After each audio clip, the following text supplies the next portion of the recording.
Terima kasih Dr. Jimmy atas perkenalannya. Mohon izin share screen.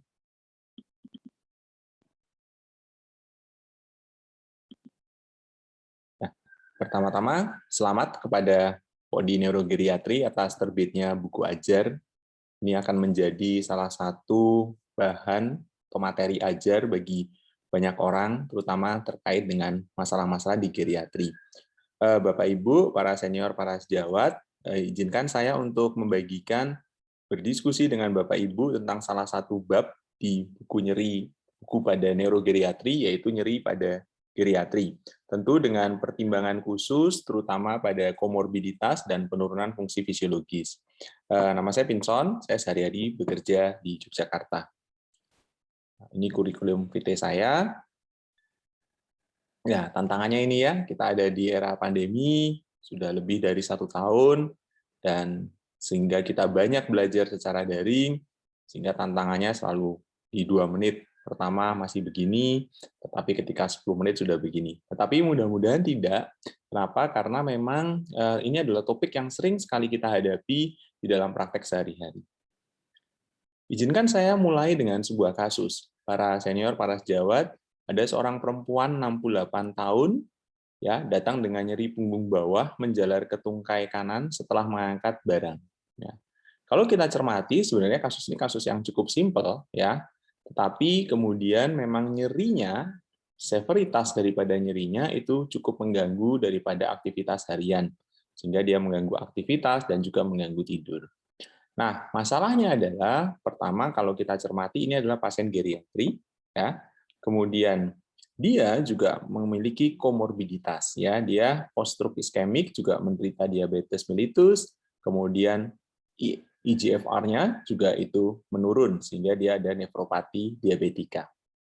Yang menjadi masalah lain adalah pasien ini dalam terapi. Dia dalam terapi antiplatelet dan juga obat anti diabetes dan statin.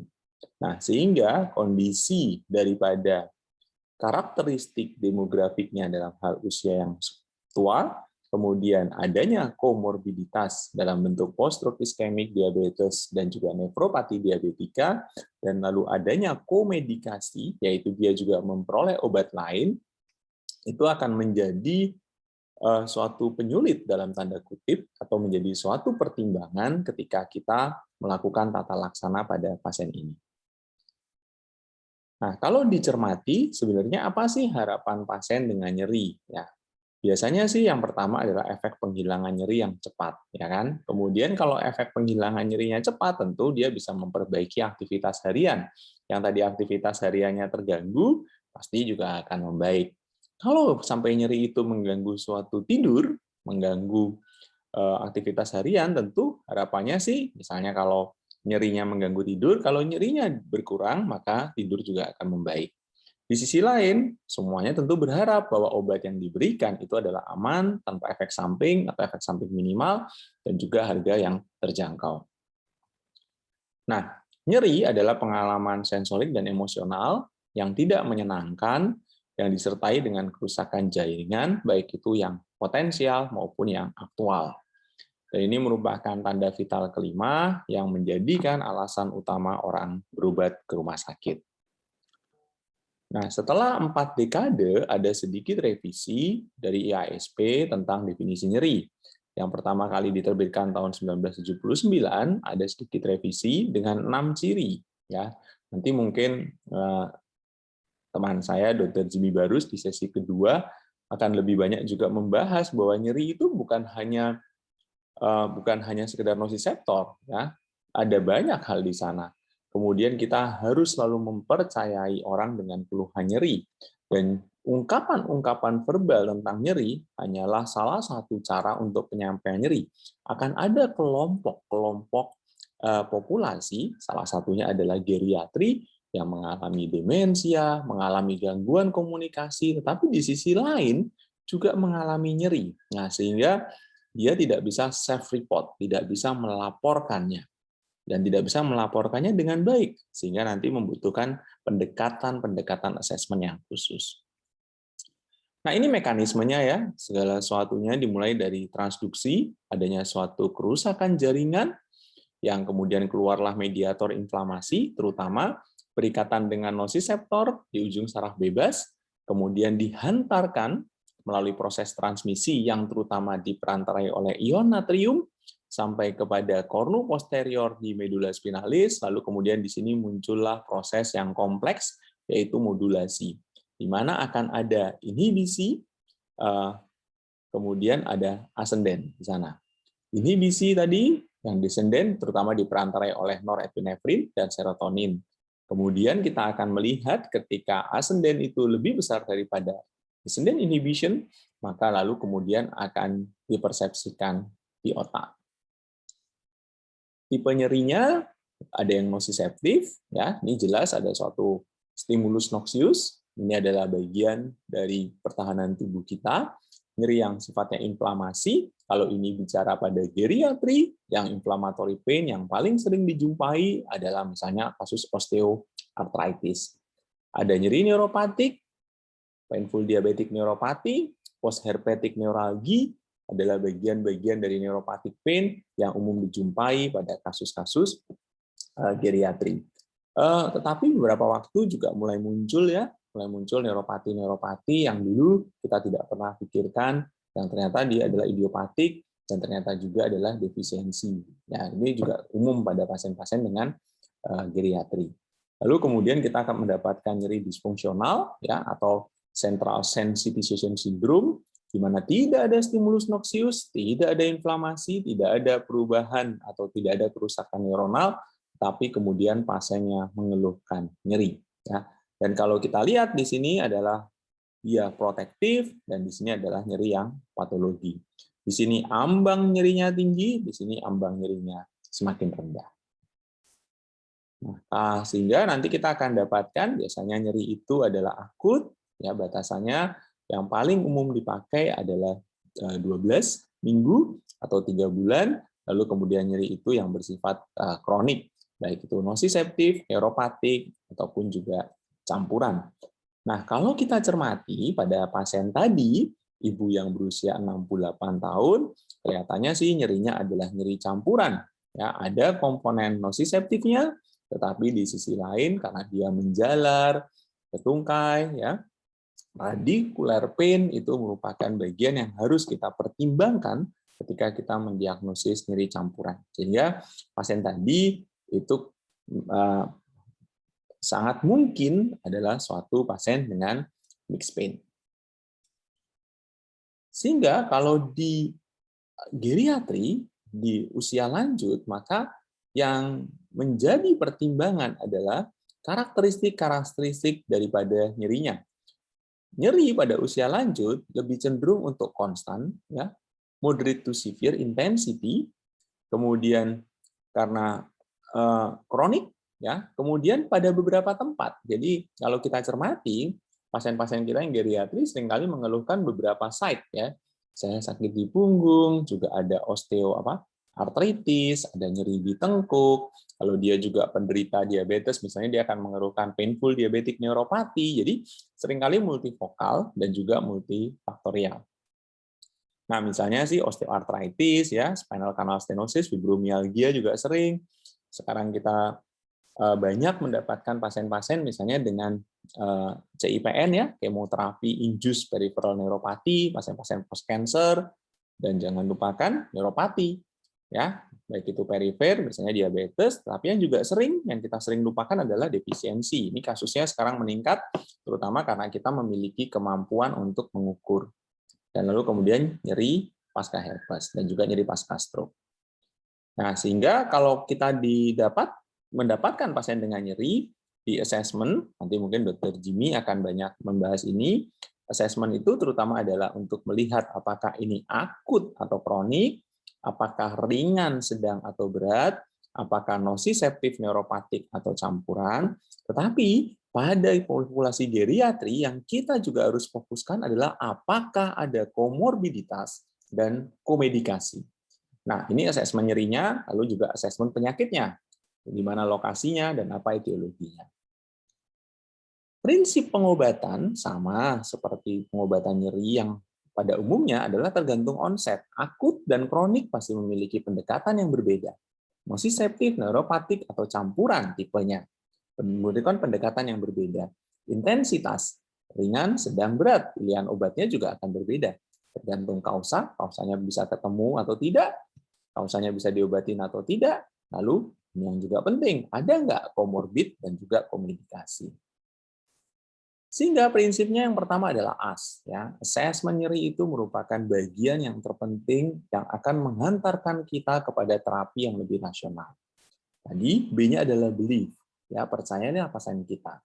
Choose-nya adalah pilih terapi yang sesuai, berikan terapi, lakukan koordinasi dengan pemberi asuhan pelayanan yang lain, lalu kemudian empower. Ya. Dukung pasien untuk mencapai tujuan pengurangan nyerinya. Sehingga pilihannya bisa pada yang bekerja di transduksi, di transmisi, di modulasi, ataupun di persepsi. Lalu kita juga bisa menggabungkan berbagai modalitas, baik itu yang bekerja sebagai terapi farmaka maupun terapi non-farmaka, baik terapi farmaka yang di berbagai site ini yang kita kenal sebagai terapi multimodal atau multimodal analgesia. Nah, pilihannya bisa banyak ya, analgetik, NSAID, koksib, opioid. Pada kasus-kasus dengan nyeri neuropatik atau nyeri campuran, maka kita sebagai neurolog seringkali harus memberikan ajuvan analgetik, antidepresan, antikonvulsan, vitamin, muscle relaksan, dan juga spasmolitik. Nah, sehingga terapinya bisa non-farmaka, ya, baik itu fisioterapi, akupunktur, bisa juga dengan farmaka, analgetik, NSAID, koksib, opioid, ajuvan, atau terapi-terapi intervensi dan bedah. Ya, ajuvan ada vitamin, ada steroid, ya, antikonvulsan dan antidepresan. Nah, kalau tadi ya good assessment-nya baik, maka Socrates ya, site, onset, karakteristik, menjalar atau tidak, gejala penyerta, kapan waktu munculnya, apa yang memperberat, apa yang memperingan. B-nya adalah belief, percayailah keluhan pasien kita. C-nya adalah choose and consider. Nah, ketika kita memilih dan consider, ada 4 hal yang harus kita pertimbangkan. Apakah ada kronisitas? Pendekatan terapinya akan berbeda kalau ini nyeri kronik. Bagaimana karakteristiknya? Adakah komorbiditas dan adakah komedikasi? Nah, 2 hal inilah yang menjadi pertimbangan kalau kita bicara tentang nyeri pada geriatri. D-nya adalah deliver, dan E-nya adalah empower dan evaluation. Kalau tiba waktunya kita memilih obat analgesik, maka pertimbangkan 5A. Obat analgesik yang kita pilih harus memiliki efek analgesi yang cepat, poten, tetapi di sisi lain adverse event-nya harus minimum, ya, jangan sampai pasiennya itu mengalami efek samping yang sangat berat. Hanya adalah kalau nyerinya berkurang, activity of daily living-nya membaik, act beyond symptom control, punya efek disease modifying, mudah-mudahan, nah tidak semua punya, lalu kemudian tersedia dan juga terjangkau. Nah, harapan pasien kalau dicermati adalah obat analgesik itu onsetnya cepat, durasi lama, efek analgesi poten, mudah menjangkau berbagai tipe nyeri. Harapannya seperti itu. Di sisi lain, efek sampingnya harus minimal, interaksi obatnya minimal, dan juga tidak mengganggu aktivitas harian. Nah, pertimbangan inilah yang pada pasien-pasien geriatri akan menjadi tantangan tersendiri bagi kita. Sehingga kalau dicermati, maka pada pasien-pasien geriatri, mereka itu seringkali undertreated ya. Pertama, lalu kemudian ada kecenderungan untuk nyeri itu atipikal. Seringkali tidak terlaporkan ya, karena ada tadi kesulitan-kesulitan dalam menggunakan asesmen nyeri yang sifatnya standar ya, karena gangguan komunikasi, gangguan kognisi. Sehingga seringkali tidak bisa dikelola secara multidisiplin dengan baik ya, dan juga ini seringkali para geriatri tadi juga mengalami kondisi-kondisi nutrisi, kondisi-kondisi medis yang multiple sehingga memerlukan pendekatan yang berbeda karena mereka juga mengalami atau memakai berbagai medikasi yang lain ya, sehingga pengobatan dengan analgesik akan dibatasi akibat kemungkinan risiko adverse event, lalu kemudian adanya kemungkinan interaksi obat yang banyak. Nah, ambil contoh misalnya, kita seringkali menggunakan NSAID. NSAID memang baik di satu sisi untuk mengobati inflamasi, tetapi di sisi lain, COX itu juga memiliki efek-efek fisiologis dalam hal bentuk proteksi mukosa lambung, mempertahankan aliran darah di ginjal, agregasi platelet, dan sebagainya. Sehingga kalau kita berikan pada geriatri, yang kita harus pikirkan adalah adanya perubahan-perubahan fungsi fisiologis. Ya, ambil contoh di gastrointestinalnya, dia akan menurun transitnya. Cardiac output akan menurun. Clearance hepatik akan juga menurun. Clearance ginjal akan juga menurun. Kapasitas ginjalnya biasanya menurun. Aliran darah ginjal juga akan menurun. Komposisi tubuh berubah, body fat akan naik, water akan turun, albumin biasanya juga mereka akan mengalami defisiensi. Nah, pertimbangan-pertimbangan perubahan fungsi fisiologis ini akan memberikan konsekuensi dalam hal misalnya absorpsi obat yang menjadi lebih lambat, kemudian clearance-nya menurun, sehingga kemudian konsentrasi obat itu akan lebih tinggi, tidak bisa dibuang dengan cepat, sehingga kemungkinan interaksi, kemungkinan adanya komplikasi itu akan menjadi lebih besar. Nah, ini ada beberapa penelitian yang kami kerjakan, misalnya komorbiditas nyeri pada pasien lanjut usia, dan kalau kita cermati, maka komorbiditas dan komedikasi itu menjadi pertimbangan-pertimbangan tersendiri, misalnya pada OAINS ya. Ketika dipakai lebih dari 2 minggu, maka blood pressure itu akan cenderung naik, sehingga hati-hati pada pasien hipertensi. Ketika dipakai lebih dari 2 minggu, maka misalnya akan ada interaksi dengan obat-obat antihipertensinya, terutama golongan ACE inhibitor, yang menyebabkan ACE inhibitor itu tidak bisa bekerja secara optimal. Di sisi lain, misalnya kita menggunakan COPSIP, yang hampir sama. Beberapa penelitian menunjukkan adanya potensi terhadap peningkatan serangan vaskuler. Kita gunakan opioid pada pasien-pasien usia lanjut, kemungkinan potensi urinnya akan lebih tinggi. Ya.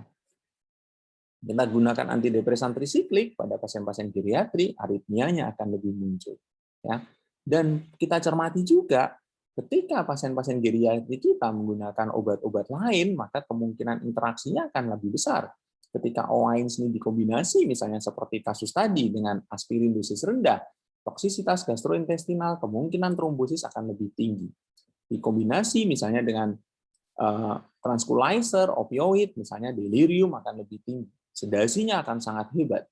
Beberapa obat adjuvan, misalnya pregabalin atau gabapentin, kita berikan bersama misalnya dengan ACE inhibitor, kemungkinan angioedemnya lebih tinggi. Antidepresan diberikan bersama dengan amiodaron, aritmia jantungnya akan lebih tinggi. Artinya apa? Komorbiditas dan komedikasi tadi menjadi pertimbangan yang penting ketika kita mengobati nyeri pada pasien dengan geriatri. Nah, sehingga nih studi kami ya, bahwa lebih dari separuh pasien dengan geriatri yang mengeluhkan nyeri itu memiliki komorbiditas, artinya angkanya sangat tinggi. Sehingga kita harus benar-benar mempertimbangkan masalah-masalah apa sih yang umum dijumpai pada pasien geriatri, dan juga menjadi pertimbangan yang penting bagi kita untuk memilih obat yang aman dan memiliki efek analgesia yang baik. Bapak Ibu, para senior, para sejawat, bila sempat membaca, ini ada suatu practice advisory untuk penggunaan obat NSAID yang appropriate. Dan kalau kita cermati di statement satunya ini jelas ya, bahwa sebelum memulai terapi NSAID, maka beberapa hal ini harus menjadi pertimbangan. Ya. Nah, statement ini memiliki konsensus 100%, artinya semua panel ahli itu setuju. Yang jadi pertimbangan apa aja sih? Usia, ya, komorbiditas, riwayat penyakit sebelumnya, obat lain, lalu kemudian Helicobacter pylori infeksi, dan juga blood pressure monitoring. Usia itu menjadi pertimbangan yang sangat-sangat penting. Ya, kenapa? Ya tadi, karena memang ambil contoh misalnya, efek samping gastrointestinal itu akan sangat meningkat ketika orang itu usianya di atas 65 tahun. Akan sangat meningkat ketika dia juga menggunakan obat lain, concomitant drug. Ya. Sehingga memang tadi harus menjadi pertimbangan. Nah, sehingga kan pilihannya sebenarnya ada unmet need. Unmet need itu kebutuhan yang tidak bisa terpenuhi saat ini. Kita butuh obat yang sebenarnya aman buat jantung, aman buat gastrointestinal. Tapi kalau kita lihat misalnya berbagai NSAID itu seringkali memiliki efek samping kardiovaskuler dan juga efek samping gastrointestinal yang juga masih tinggi. Sebagai kesimpulan, para senior, para sejawat, maka nyeri pada geriatri itu umum dijumpai. Pada geriatri ada penurunan fungsi fisiologis, komorbiditas umum dijumpai pada geriatri, sehingga pada pasien geriatri yang mengalami nyeri, pertimbangan komorbiditas dan komedikasi menjadi salah satu pertimbangan utama ketika kita memilih obat nyeri demi tujuan tercapainya analgesik yang baik, tetapi di sisi lain aman untuk pasiennya. Mungkin itu, terima kasih banyak atas perhatiannya.